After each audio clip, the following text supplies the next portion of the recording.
up, guys? It's Wraith. I am back. So today we have another Warhammer 40K game trailer to take a look at. This time it's going to be something that everybody has been waiting for the announcement of. We just got it recently. This is going to be Total War Warhammer 40K. They've had the Total War series out for about 10 years, maybe longer, for Warhammer fantasy setting. This is now switching over to the 40K setting, which everybody has been waiting for.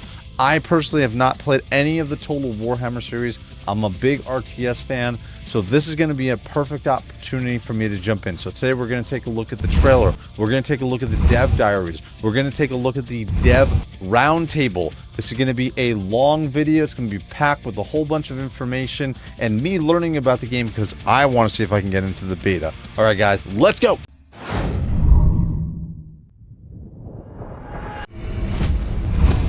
All right, cool. Dude, we have so many games coming out for Warhammer. Grim darkness of the far future. I definitely know this voice Every actor. soul's survival hangs by a thread. Oh, man.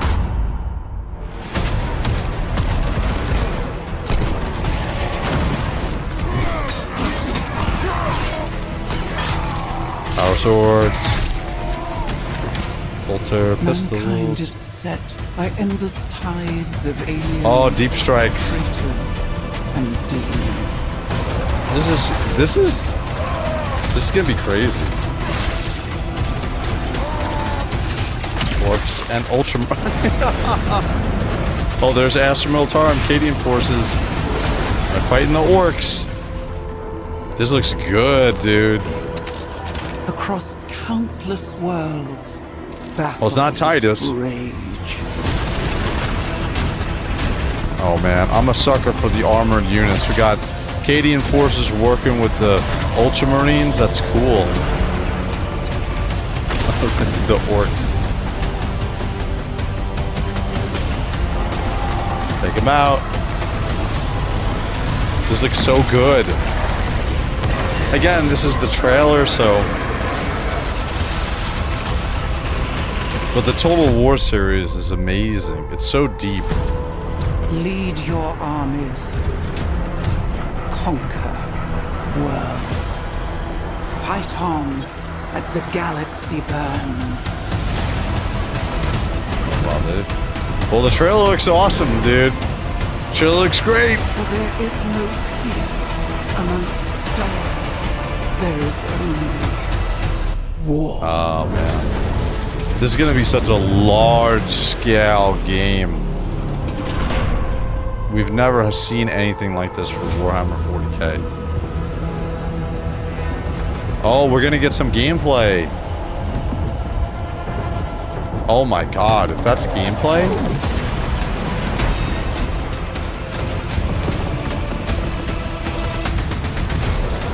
Oh, the customizability is amazing. Oh! Oh! Dude! Wow. This looks awesome. Alright guys, we just finished the trailer for Total War Warhammer 40K. We're now going to take a look at the dev diaries because I want a deeper look into the game and understand kind of what we're looking at from an RTS perspective because I have not played any of the other Total War games previous. So yeah, let's jump right in. Let's check it out.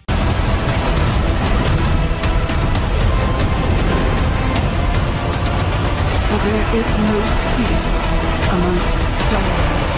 There is only war. Very interesting. I'm very interested to see. Hi, I'm Andy Brown from Games Radar, and today I how am this with is gonna Andy work. and Simon. Would you like to introduce yourselves? Yeah, I'm another Andy Hall. I am a narrative guy for the project and kind of a professional geek, the lore I think master we all are at this point. on our project. Quite so lofty a title. My name's Simon Mann. I'm a campaign product owner.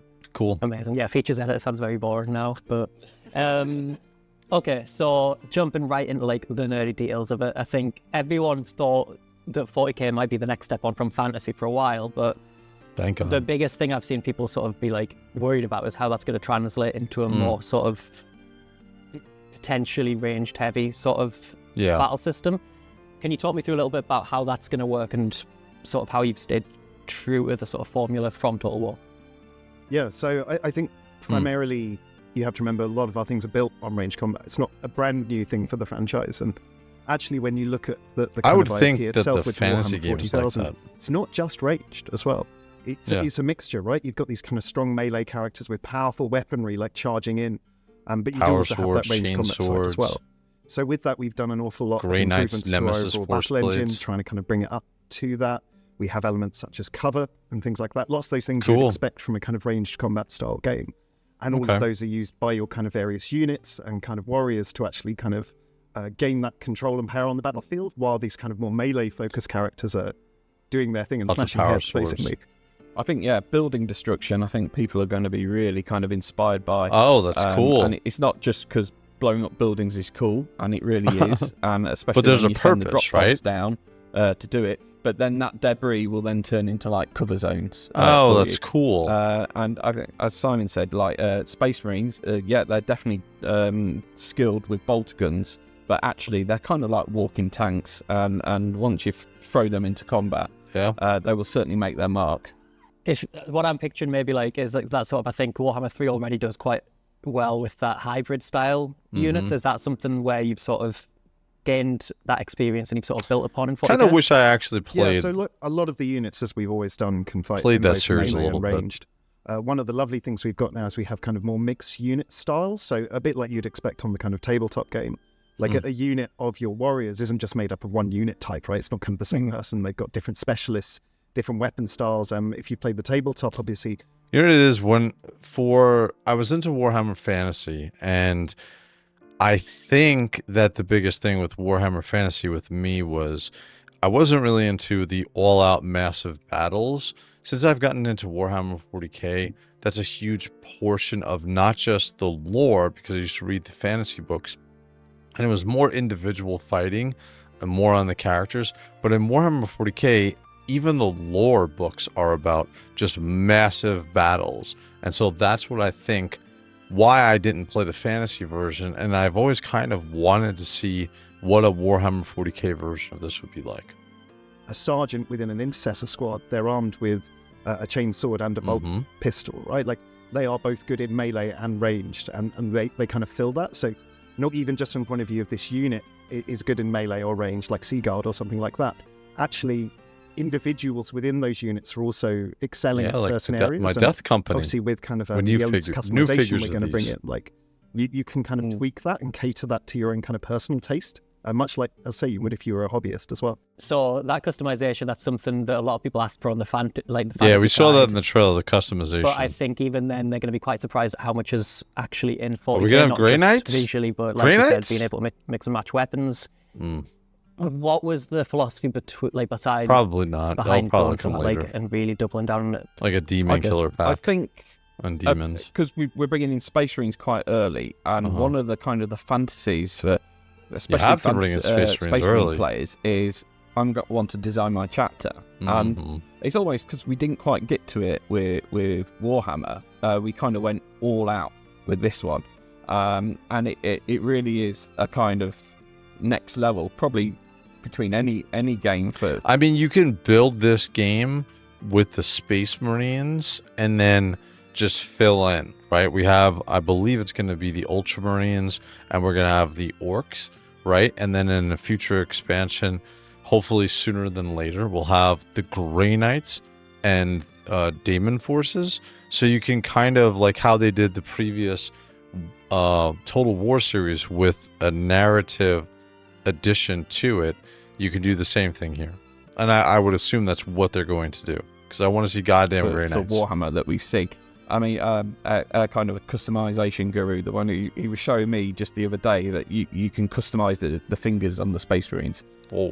So that's Are you kind gonna of the level of granularity that much detail? we're going to go with this. So players can like start with their chapter, and obviously all the factions are going to have that to an extent. But I think the Space Marines are really going to be. We're going to see some great looking Space Marine chapters out there. Yeah. All I care about is the already Grey playing Knights, mine in man. my head now. But we see the Grey Knights. The thing is, even with Warhammer, we really wanted to do customization, as you said. Yeah. But we kind of started this project with, okay, we wanted to do it, but didn't. We're going to start with the customization because we want this to be a game where you express yourself. You have to, though. And it's not about you play as this preset faction. If you're putting everything you're customizing isn't Space just Marines aesthetic. in the game from the mechanical as get-go, well. As I said, people are you're going to customizing how expect you're going to your have soldiers this. fight. You're Space customizing Marine how 2, your they faction expected plays. it. You're customizing every single element of this, and it's really going to appeal to those players who love kind of tinkering and tweaking with stuff and constantly optimizing and improving things to make their ultimate faction. We really hope people start sharing them as well, right? See what each other's doing, see how they've made it. It's really exciting. And even in the office, we've got people making their own factions. Every now and then we have to clear the save data because obviously we're in development, and everyone gets very sad because they're the kind of favourite. There's lots of screenshots going around. I think it's also important to say for the lore fiends out there, you will be able to play as your preferred codex chapter if that's the way you want to go. And Grey Knights, the Orcs and the Eldari and all the other factions that we will eventually. They're just fodder to kill. That's the thing is with just fodder. We know that lots of players are coming from lots of different directions to this kind of game, and obviously to the IP itself. Not everyone's already into Warhammer 40,000. We kind of want to cater for everyone and allow you once again to express yourself, but also play the way you want to be playing this game. So you mentioned those first 4 factions as sort of a building point. What kind for of the rest game of the game modes? to follow, and I think that says a lot compared to the fantasy one, which I think the popularity of it took everyone by surprise. I was just speaking to the engine team, and they were not expecting to have to make the engine work for another decade. But how have Total War was up for a long time. Started 40k with that longevity in mind. Well, we have a new engine, don't we? Yeah. So, primarily, we've recognised now, not that Warhammer was ever an accident. We knew it was something we wanted to go all in on and make everything with. But I think what we learned is a golden opportunity about making a game that has that kind of length of kind of tail to it. So we kind of started this with going, right, we need to... I think it was really good for them as game developers to start out with the fantasy setting first to try to essentially get a lay of the land, and now they have a really powerful new game engine to really explode, especially with how popular Warhammer 40K is right now. Rework a lot of things. A lot of systems got more and more difficult to kind of maintain and upkeep. And the requirements got big because we need to do all these kind of amazing outworldly factions. So we kind of went, okay, we need to start again. We need to build something that will support us for that length of time. And we need to make a kind of gameplay set of systems. It's a good thing. We can build on, we can extend, we can listen to what players are after and actually start to build something that is exactly what they want, right? To make the true fantasy of Warhammer 40,000 into kind of Total War itself. So that was a big element of it, is we really wanted to make sure that we can deliver that game. Crazy. We're getting to one of War 4 and like a year later. Is, deciding who we can do now, who we're going to do in the future. Obviously, as you say, we picked the 4 factions, right? We've got Space Marines, Astra Militarum, Orcs, and Eldari. They are the Astra Militarum should be right? fun. They're the ones we want to begin with, but the armor over time we are going to deliver the other factions. Units are right? going to be deliver amazing more of those for different them. kind of gameplay styles and different experiences that you'll play with, because they're all going to play very differently, because the engine's given us a lot of power now to make the factions even more diverse than they previously were. Yeah, I remember being interviewed for Warhammer, the first game, way back when. Yeah, I've been here 10 years now. And there was almost some skepticism we would get to do the whole thing. So in a way, I think we've got a track record. Total War has been around a long time. A Warhammer franchise and effectively bring it before 10 years. to screen, and that's certainly our ambition with this game. And I mean, it feels very similar in tone when Fantasy was first revealed, and everyone just before that was like, how a flying unit's going to work, how's magic going to work, things like that. Like, CA was super confident from the start about that. Have you got that same level of confidence now that this, I guess, just works? I think we do now. It's all working. Oh, there you go. That'll do it. And there, but I remember the first time seeing a Dreadnought rampaging across the battlefield, or even some of the larger units Space that we have. There was a lot of how do we do this? How do we actually achieve something so otherwise? Cascade Demon Hunters, yes, my favorite game. How do we do it? But I mean, honestly, everyone's been absolutely amazing. This video is not worth it. It's not just we have to do this because we're told to. We're doing it because you've got to do it, right? You can't make these specific unit types. So we have all. You guys don't understand how much I love jumpers with jetpacks, right? We have kind of standard infantry. We have vehicles. We have walkers. Cool. All those things.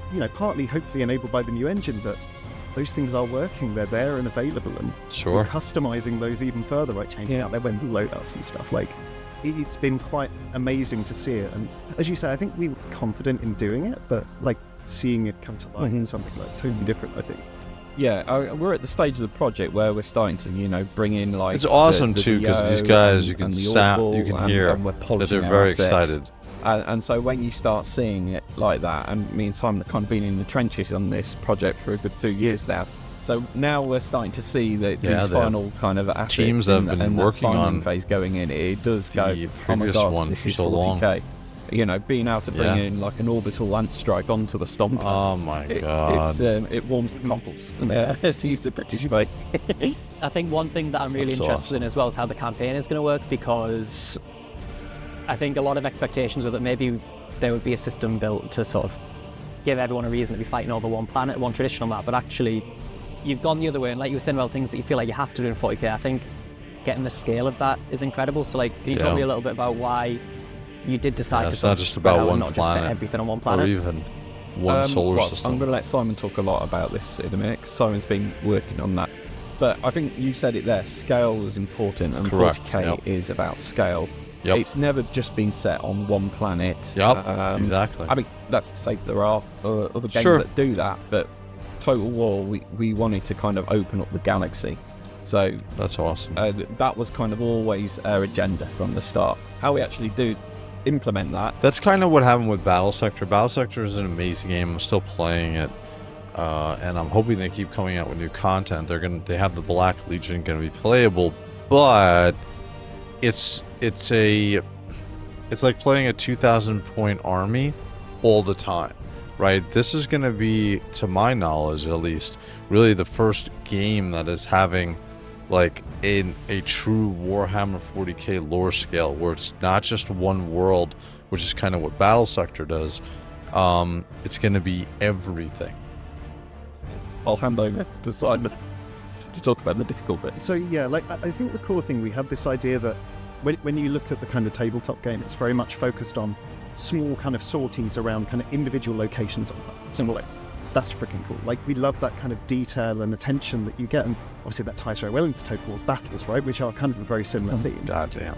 And then we kind of looked up a step and went, well, actually, the campaign is what provides the context to those battles, right? If you were playing like a crusade, for example, on the tabletop, like, is giving you a reason why you're here, why you're doing it. It's giving you a meaningful outcome to having achieved those things. So we went, well, actually, we need multiple places on the planet, so you're fighting all these battles, and obviously planets are going to be a core of your kind of economic gameplay as well, right? Like, different regions you own will give you different bonuses and buffs that improve your overall economy.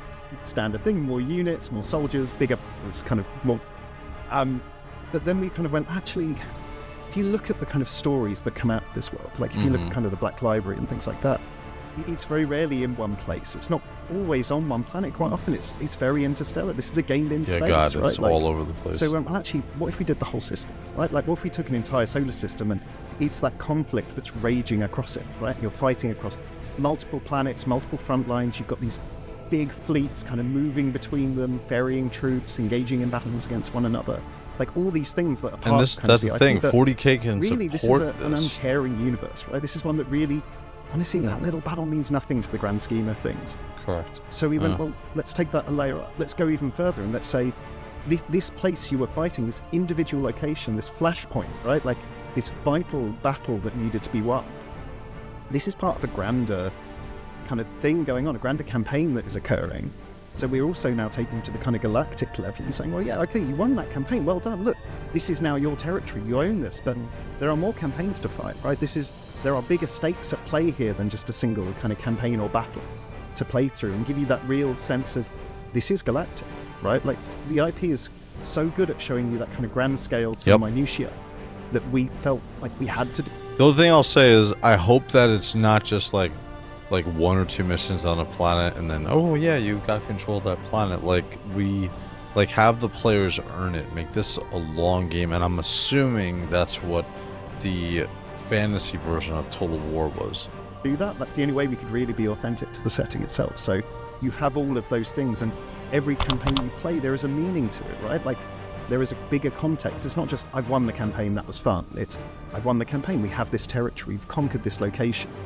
we are now able to push further into this kind of area of the galaxy and play through that way. So we really think it adds an awful lot of extra you, kind of feeling, but it's small right? to the grand scheme narrative of for you things. as a player to try these things out. I think on a practical level as well, kind of, as Simon said, pulling out even further, it allows the player to kind of pick and choose campaigns in a way that also, you know, we're being respectful of their time. You know, a Total War campaign traditionally is a, you know, it's a big time sink. You know, you're starting, and you can obviously play over several sessions, but here we've thought about there's going to be big campaigns that do just that. If you want to shut yourself away for the weekend and play a massive campaign, or if you've got an evening, you can play one of the smaller campaigns and our flashpoint system. That's cool. And that will have an effect in the theatre too. And you can even just play battles if you wish. It's right. Even on that area, there are these kind of strike battles, these very vital conflicts you need to win. Where you can I want to hear more about the different game troops. modes. I do love customization.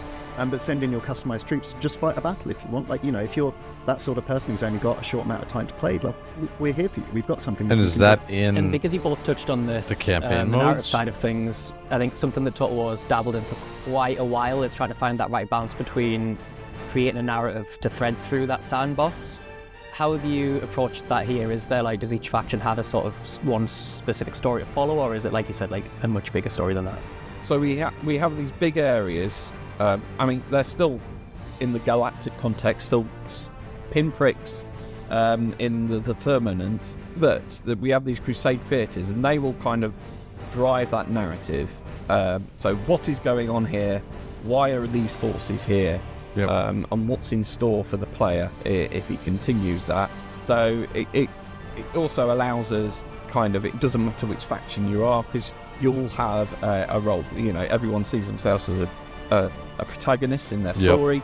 And looks like that's Christian gonna be Bale the same of your if he was older. Atari or Space Marines. You will have a role, Right. and it's within the context of that crusade theatre, who's winning, who's not, that will kind of slowly kind of reveal what the narrative of that is as well.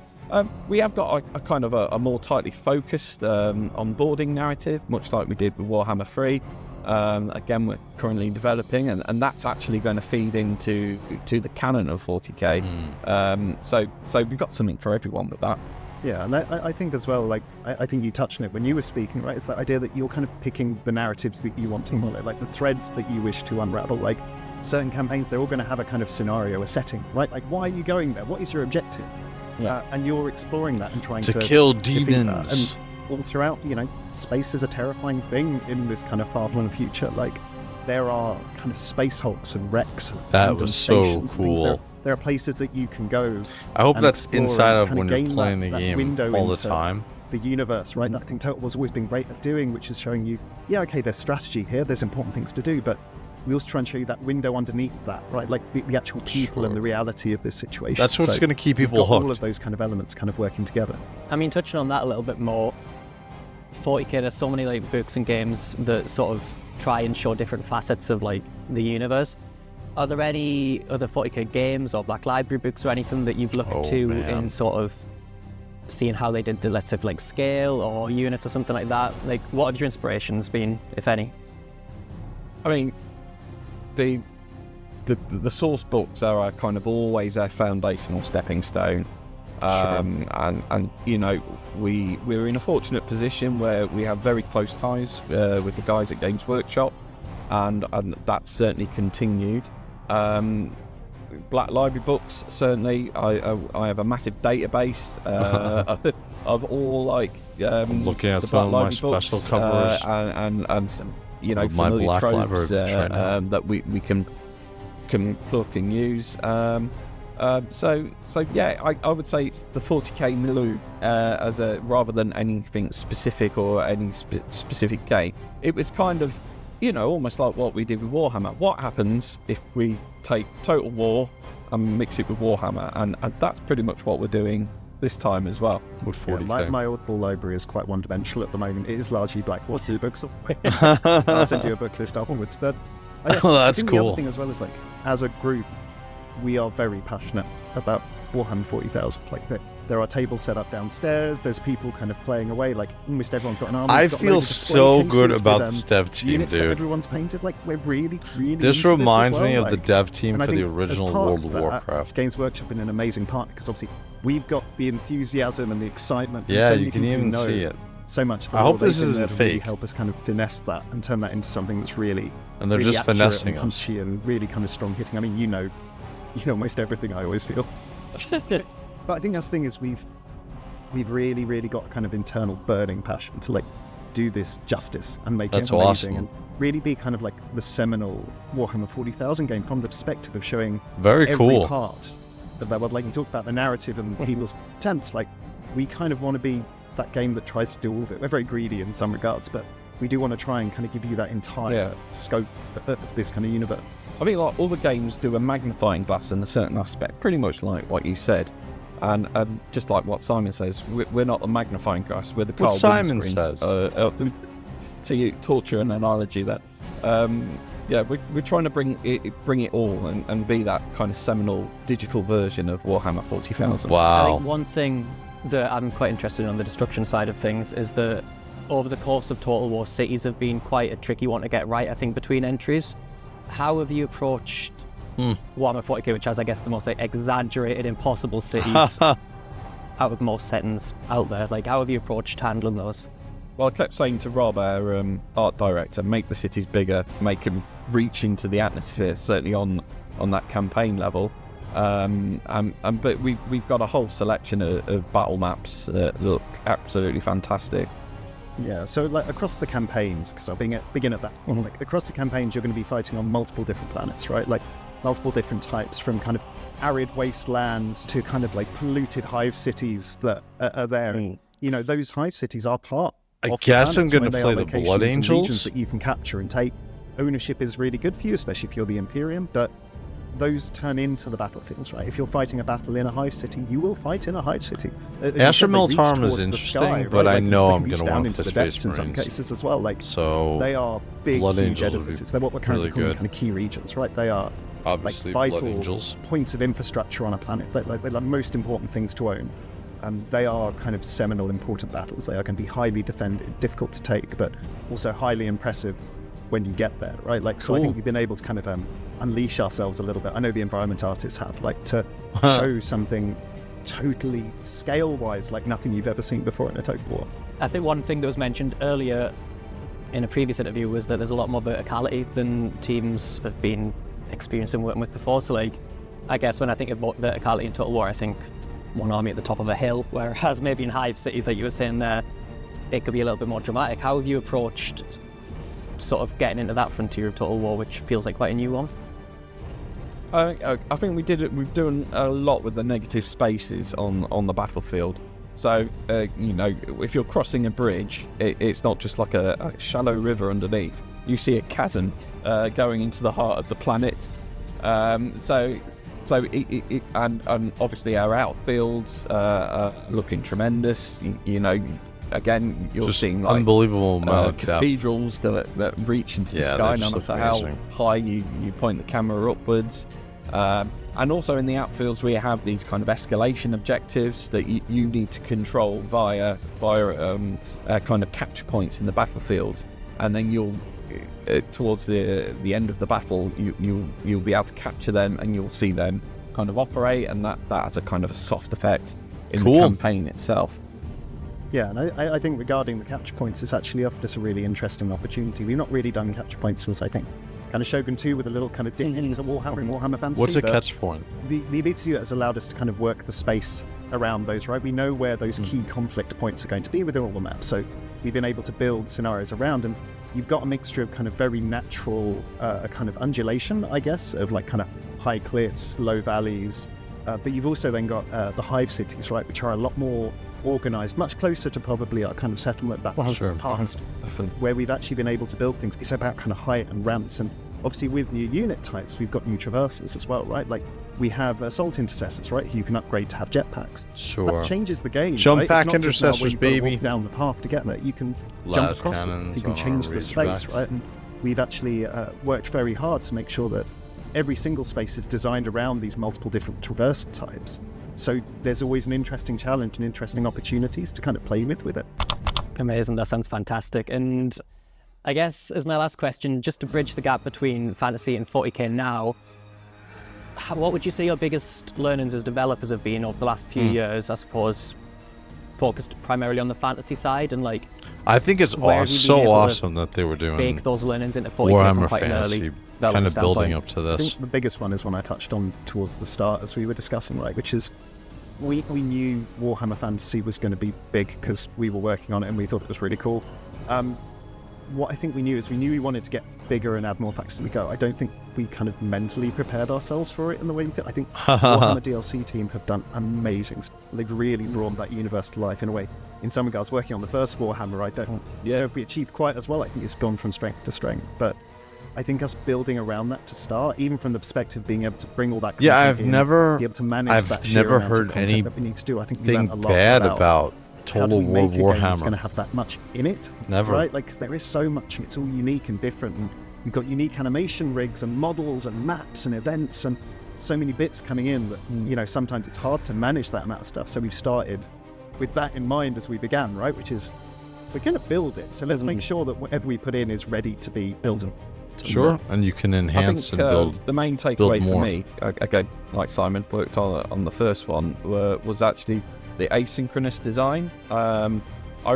It's strange to imagine now, but I remember even at the time in the studio, there were people were asking if we should do this. Should we give the vampire counts ranged combat, even though they don't have them in the army book? But how would that happen in the game? And a game director at the time, Ian, also working on this project, was very adamant that we do that.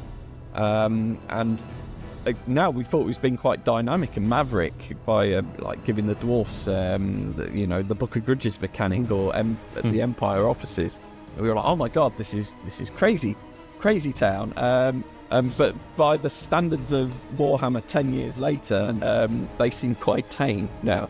So to kind of bridge to your question, I think, you know, from the start, we wanted kind of asynchronous design. Space Marines shouldn't act like Shimalatar, and Eldari certainly shouldn't act like any other faction. They have different agendas, different wants, different styles.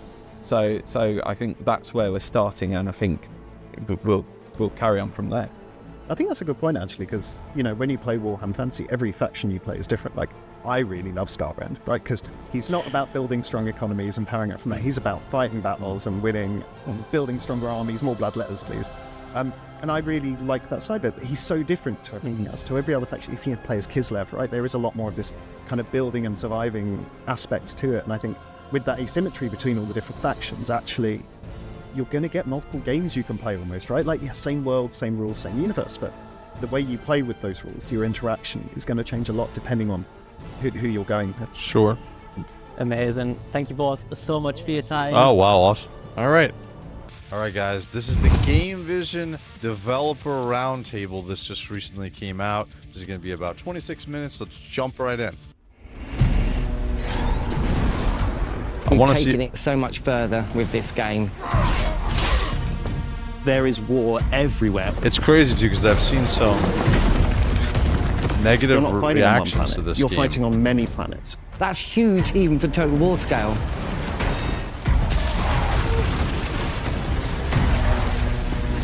It's crazy because we've got Dawn of War 4, and we have this coming out also. It's a crazy time, man.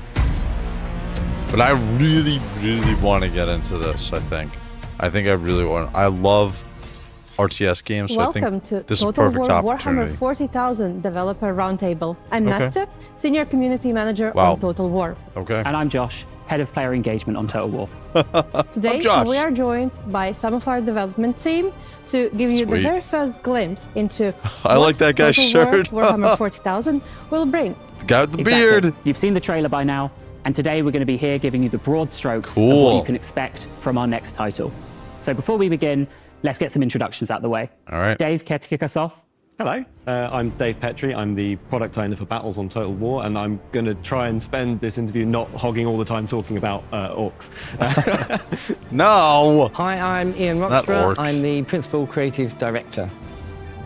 Hi, I'm Simon Mann. I'm a lead designer, primarily focused on the campaign gameplay. Awesome. We just heard from him too. So this game has been something our fans have been waiting for a long time. So how does it feel to finally reveal it?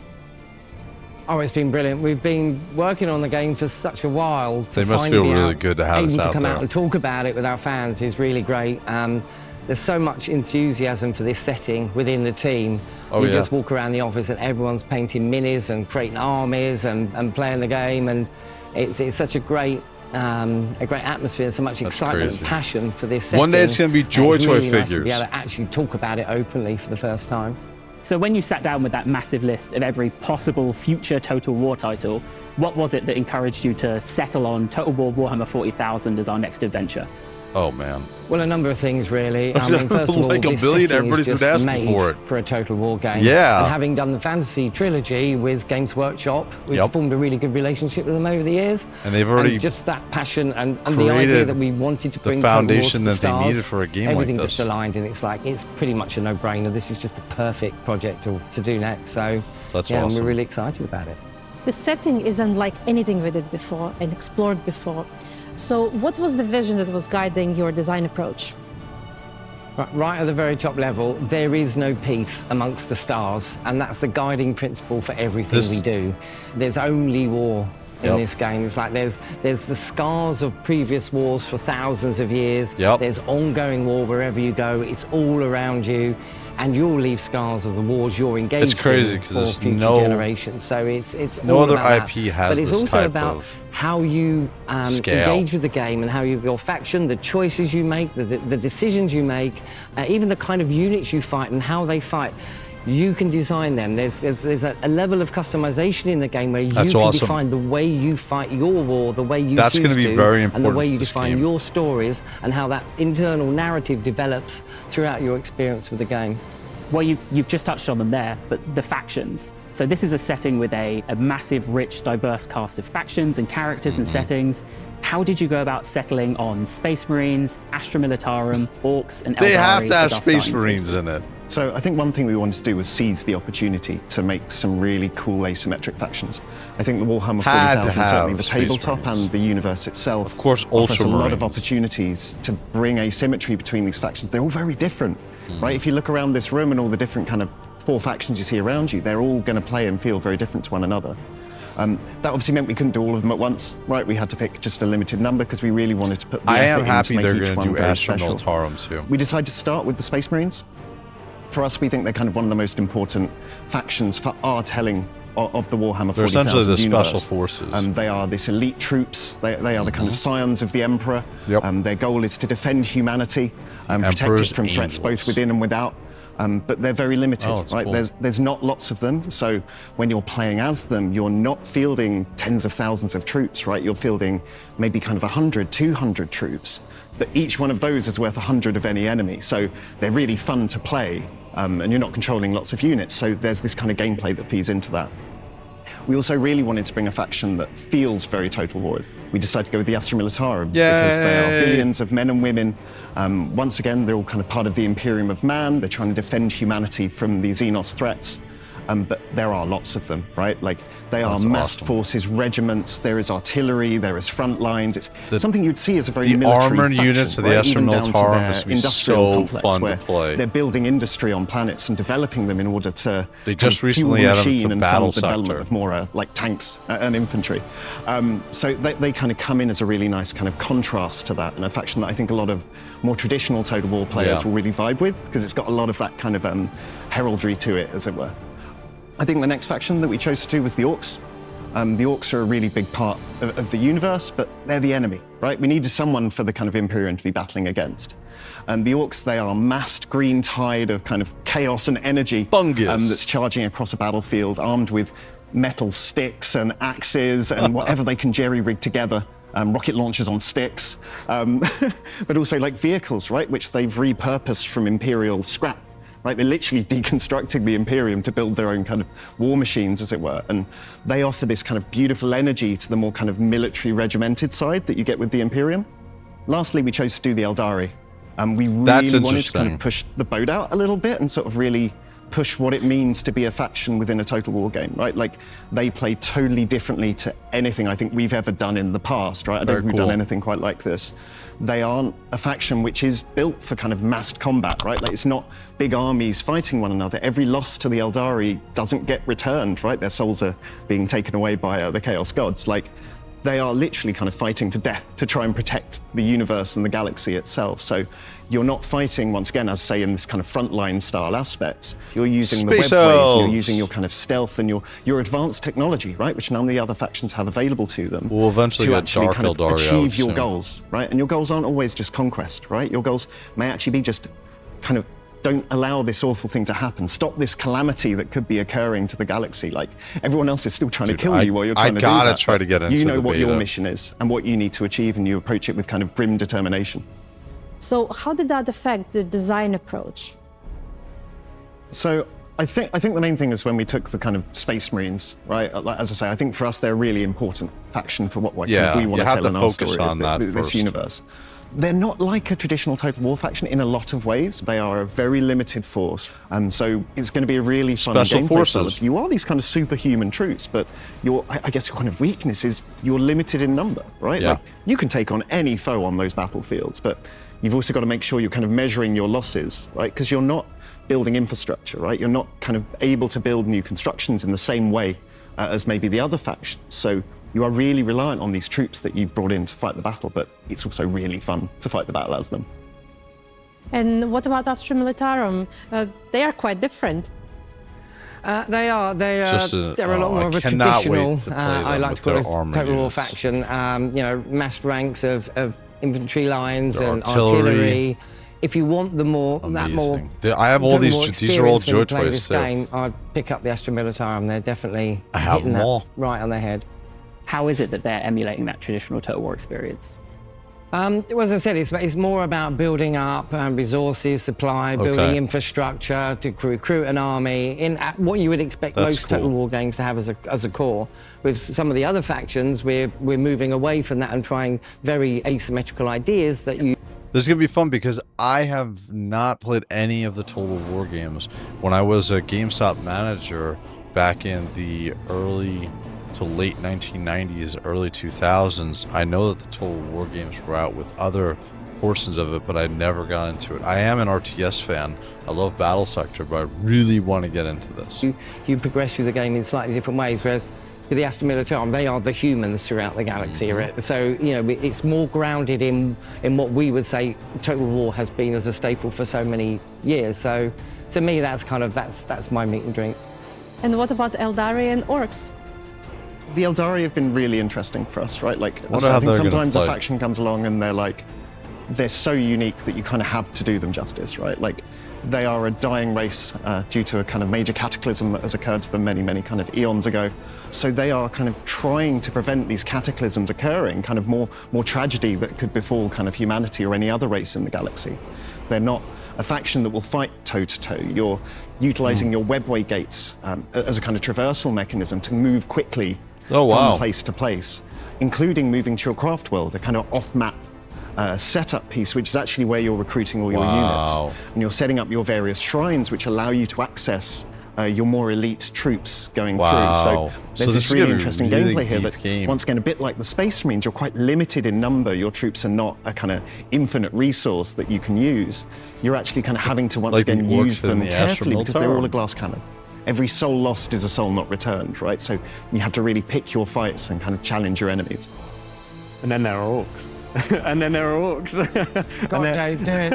They're much less about that sort of like weird, sneaky stuff like hiding. They're much more upfront about building up a huge mass of boys and basically smashing through the solar system, through the galaxy in a big, terrible war, right? When that comes to the campaign, there are actually some sort of parallels with the Astra Militarum, for example, in that there are loads of them. They are building up resources, but they are much, much more about building up momentum and continuing to fight and continuing to It's crumping with the lads. You know, it's continuing to fight and continuing to push forwards a front line and making sure that the boys don't get bored and start fighting each other, right? It's about taking him and his lads and basically smashing along and keeping that momentum up and making sure you've always got something interesting to sink a chopper into. Dave likes the orcs. I love orcs. Yeah, you can tell he likes the orcs. You've grown the scale of what we're fighting for from provinces to planets.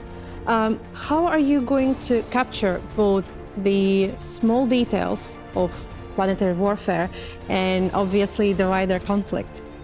So it kind of starts with you're fighting on a planet. Right? You're fighting in a battle, a kind of real-time experience. You've got thousands of troops kind of charging across the surface of a hive world, right? Kind of fighting in the streets of a hive city, firing powerful bombardments kind of at one another, either from orbit or from off field, right? And you're kind of fighting to take that hive city, maybe back for the Imperium in some manner. Zooming out a bit further than that, that was a battle on a planet, right? So once you complete that battle, you're now on the planet. You captured the region. Well done, the hive city, it's now yours. Because you've taken that hive city, you now have access to further resources and large populations of it, like billions of people are living in these hive cities. That affects your kind of campaign across that planet, right? Because you've captured that hive city, you've now got a staging point to advance across the other regions of the planet, each of which themselves would be a different kind of battle type.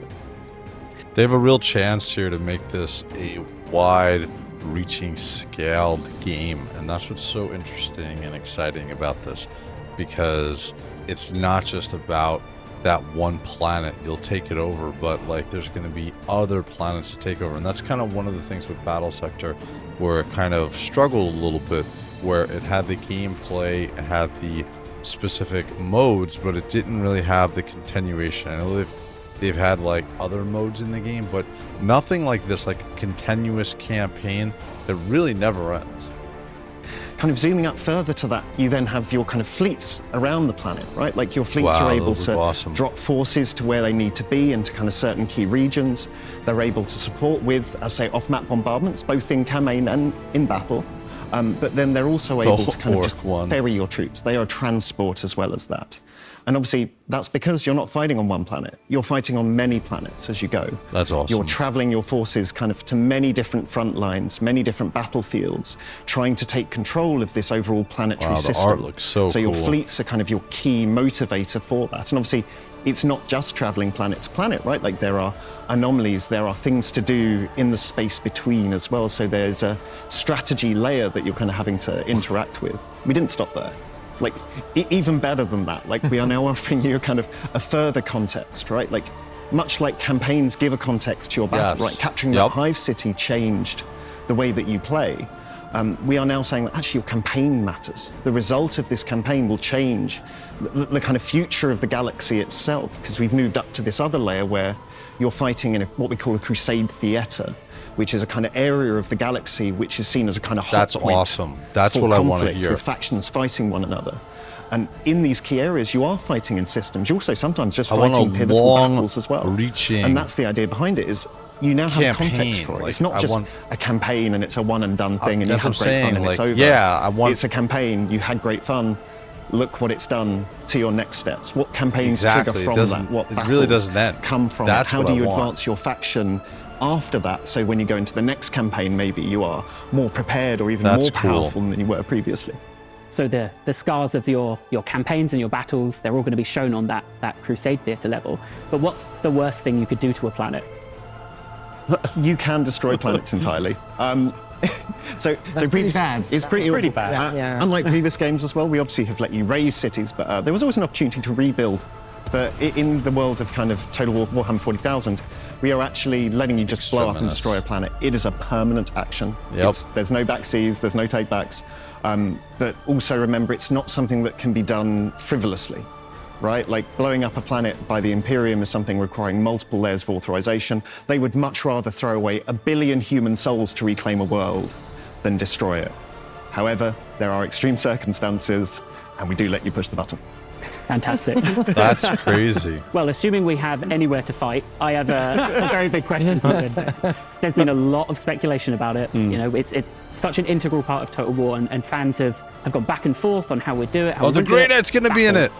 How did you approach designing battles in Total War Warhammer 40,000? That is. Oh, there we go.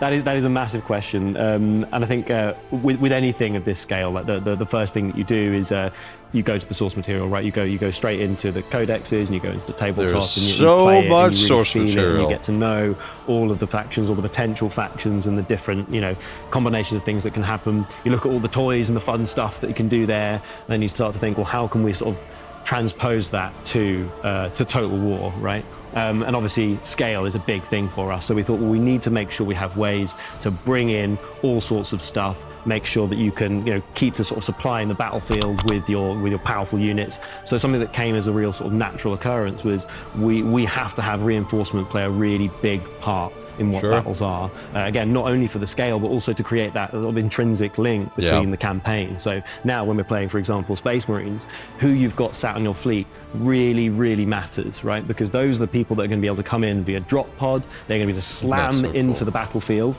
You talk about destruction. They can knock down buildings, right? They can destroy elements of the battlefield, change the battlefield. And they can start killing things where you need them to be, right? So the Space Marines can become all about that sort of like,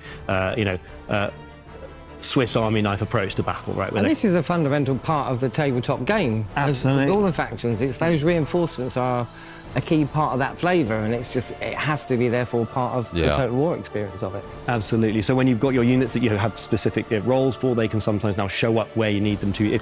Like, I have a 6,000 point Grey Knight army.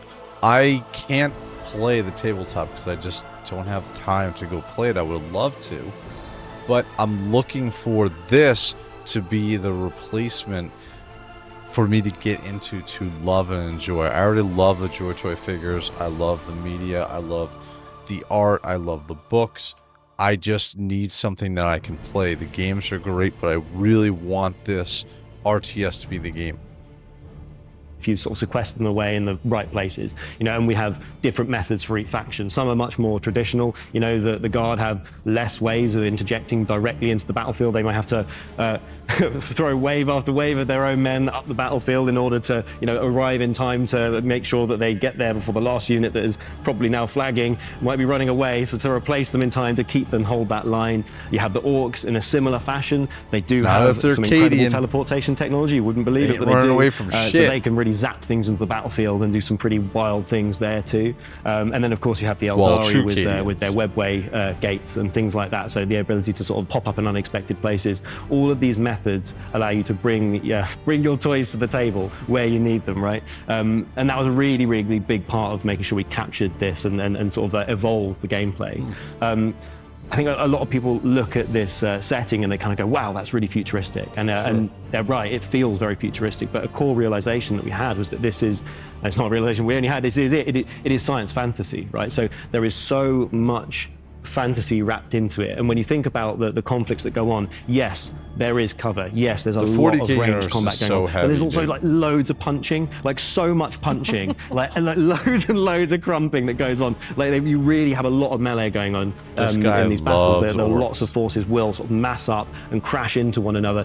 Practically every unit has some sort of combination of a thing that they can shoot you with and a thing that they can punch you with, right? Like in some cases, literally power fists, right? I wonder if we're going to get kind of a date or something. Sort of very sort of familiar elements actually to it when you start to see and realize that there's a lot of sort of like fantasy drives in there, and so those massed armies still happen. There will be massive front lines crashing against one another. So yeah, there's a loads of gutsy it's really stuff. like the reinforcement mechanic, the way you fight, even within a faction. It's so much more connected to that campaign experience and how you've teed up that particular setup for the battle, and that's key. It's fundamental to the core design as well. But also going back to understanding that setting and the Warhammer 40,000 universe to that degree, it really brings out that in the game itself as well. So having a team that's just so ingrained in this for so many years, like Dave, and it really helps bring out those detail that it makes it authentic, and that's just such a fundamental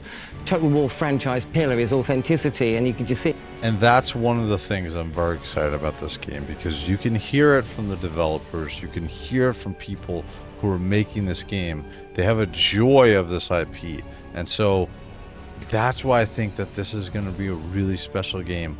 Not that any of the other games aren't special, but I'm looking at Total War Warhammer 40K with the years that they've had with the Warhammer Fantasy and really seeing what they can do with this, because I'm really looking forward to it. Coming out in this game in all the details as well as the bigger picture. So I think that's key to what we need to do to bring that out in the game. And again, on that connection level, we really want to make sure that we capture again the scale of these conflicts. So when we're fighting these battles, they're not just like one battle happening in an isolated pocket. You are the flashpoint. You are the most important force fighting in the most important place that will decide the event on effectively that continent, right? But there is war everywhere, all across the planet's surface, right? So you really are that flashpoint. When you show up to battles, you often will have a purpose. There are things that you are trying to achieve. It might be like, securing an orbital cannon, for example, to stop people from using it. But also you'll be joining and fighting against forces that are already present on the battlefield. It is not uncommon that you'll rock up as Space Marines and find that there are a bunch of Astra Militarum about to be overwhelmed by a bunch of sneaky Eldari. Or it might be that you show up as orcs and find that there's loads of really great Astra Militarum to beat the hell out of, right? So it's that kind of level of trying to, again, capture that scale, make sure we really are doing justice to this sheer volume of stuff and different units that are going to show up in this game. Very cool. So we've spoken a lot about Total War Warhammer 40,000, but what is it that really the Total War's bringing here? What is it that our game is doing differently to other games in the 40,000 universe? Well, okay, I think the main thing here for us is scale. It's a fundamental Total War Battle franchise Sector, pillar but just for starters. that doesn't have the scale We've like taken this. it so much further with this game. I mean, you literally hear the stuff Dave's talking about. You've got units and single entities on a battlefield down there on the ground, and right from there, and the scale of the battles up to the scale of a region of a planet, to multiple planets in a system, to multiple systems across an entire galaxy. Damn, and that's huge, cool. even for Total War scale. And it's like we are over the next years going to develop this out, and all the content and everything that fills up that galaxy. But the gameplay and the decisions you make and the way you interact with the game is literally right from down there all the way across the galaxy. That's Fantastic. so cool. Yeah, and I think the kind of personalization of your kind of faction, its units, its style, it's even down to its mechanics, right? You're creating your faction, right? You're making something unique and personal to you. We need Grey Knights attached to, hopefully. They'll probably come in a future I think that adds so much pack to us. Like I haven't seen anyone else really kind of going to quite the depths that we do. Like you can have different pattern types, you can have kind of different left and right colors. They have to have the customization. Or like kind of your knee. Sorry, Paul up there. You can, that's you can set your kneecap to a different color. You can have different decals around your faction. If you want to be a kind of like a, kind of an Ultramarines fanboy and have kind of like the sigil of Ultramar everywhere, you can do that. It's really fun, and we've generally found anyone who's playing it spends a lot of time on that bit, right? Because you really want to make your own faction and feel that, and it honestly is great. It really, really takes me back a long way. Finally, of everything we spoke about today, what are you the most excited about for our players to experience? I think for me it is the customization. I know I was just going to say the coming back as this thing, right? Like everything comes back to this fact that I think for the first time I've made my faction, right? Like they're uniquely mine. No one else will have a faction anything like mine, right? Okay, yeah, there'll still be Space Marines, but they're my chapter, right? Like this is my Force Commander who I've kind of personalized. Like I'm controlling all that. If I want to have a Space Marine faction that's more about I'll make everybody on my Discord. Flamethrowers and melters everywhere. I can make that. I can make a faction that's leaning into that, and that is my kind of way of playing, right? Because I love fire. Fire is great. Cyberrat, all you guys. We're kind of letting you make your own kind of gameplay, essentially, right? Like, here are the problems, here are the challenges that the universe is throwing at you by battles and campaigns and flashpoints, but how do you solve that? How do you build the kind of ultimate faction to kind of deal with any problem that could be thrown at you? Sure. I think it's going to give so many kind of hours, maybe even years, hopefully, of like entertainment, of just making cool factions, hopefully sharing it with your friends and stuff like that as well, right? Like, and always comparing your kind of faction designs. The sky's the limit with this game if they do this correctly. Well, all of that as well. But for me as well, it's something that's very different now with Total War, the Crusade Theatre concept, where, we know how long a campaign can go on, how engaged you can be for hundreds of hours. I've done it myself for years, right? And then you go, great, that was a campaign. I invested so much time and effort. Now I'll start. It's very replayable. I'll start another one as a different faction. Great. But now you play that campaign And that's another part of that jigsaw of your own internal narrative feeding onto a higher layer that moves gradually across the whole sector and then the whole galaxy. To me, it's that whole campaign experience just being a part of your journey, not like the whole journey. It's like a never-ending campaign. To me, that's so fundamentally new, and it just means it's just such a long-term experience beyond even our massive long campaigns. That's what I'm saying. That's what I want. So that's the bit for me that stands out. That's I think really Dave? cool.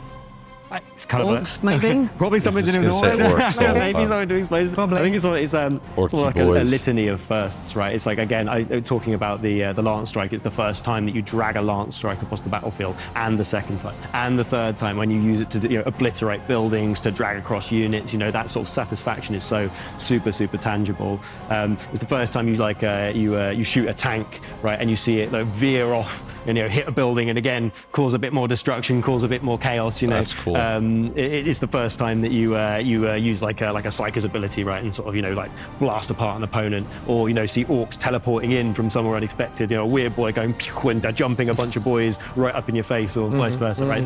There's all those moments are in there, and I think there's so much love and care for that's the biggest thing. Material, and I think there's a lot of little bits that people find and go, really, wow, this is really fans. There's some good stuff here. And that concludes Total War Warhammer 40,000 Developer Roundtable.